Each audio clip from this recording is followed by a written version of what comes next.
Emily எலாம் சத்தம் கேட்டு எழுந்தாள். கட்டிலை ஒழுங்குபடுத்திவிட்டு காலை கடன்களை முடித்தாள். அவசர அவசரமாக காலை உணவையும் முடித்துவிட்டு சைக்கிளை எடுத்துக்கொண்டு வழமையாக பஸ் எடுக்கும் இடத்துக்கு வந்தாள். அவள் வரவும் பஸ் செல்லவும் சரியாக இருந்தது. அவளுக்கு இன்று எக்ஸாம். நன்றாக படித்து இருந்தாள். ஆனால் வழமையாக எடுக்கும் பஸ்ஸை தவற விட்டு விட்டாள். ஒரே பதட்டமாக இருந்தது. அவள் அருகில் ஒரு வயதான பெரியவர் வந்து அமர்ந்தார். அவளுக்கு அவரை எங்கேயோ பார்த்தது போன்று இருந்தது. வந்த முதியவர் மெதுவாக பேச்சு கொடுத்தார். ஏனம்மா பதட்டமாக இருக்கிறாய் என்று கேட்டார். அதற்கு எமிலி, தாத்தா, இன்று எனக்கு எக்ஸாம் இருக்கிறது.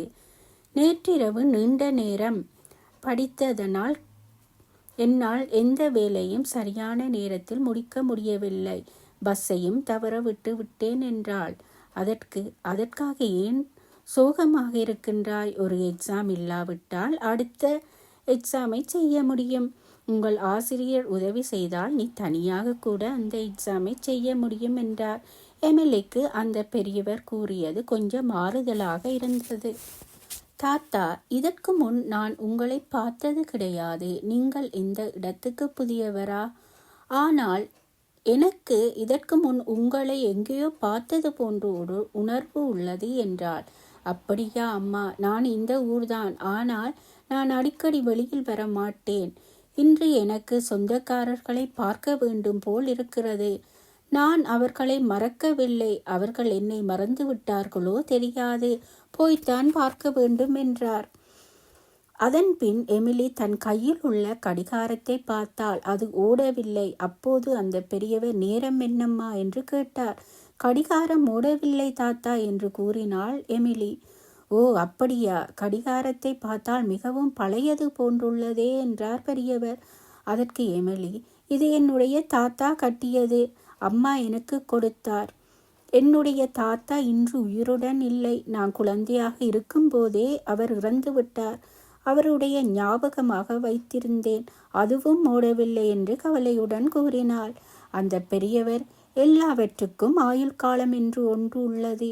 இந்த உலகிற்கு வருபவர்கள் எல்லாம் திரும்பி போவதைப் போல என்றார்.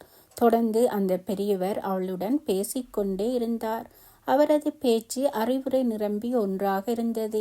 எமிலி தனக்குரிய பஸ் வரும் திசையை நோக்கி பார்த்து கொண்டிருந்தவள் திரும்பியவளுக்கு அதிர்ச்சியாக இருந்தது. அந்த பெரியவரை காணவில்லை.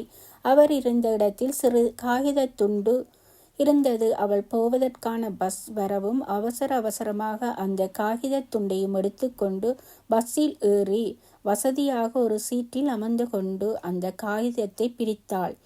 அதில் உனது கடிகாரத்தை பார் என்று இருந்தது. கடிகாரத்தை பார்த்தாள். அது வேலை செய்தது.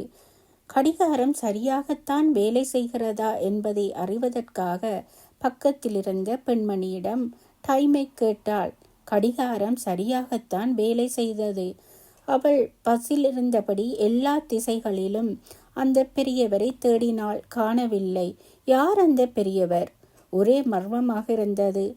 அம்மாவுடன் இவரை பற்றி கதைக்க வேண்டும்.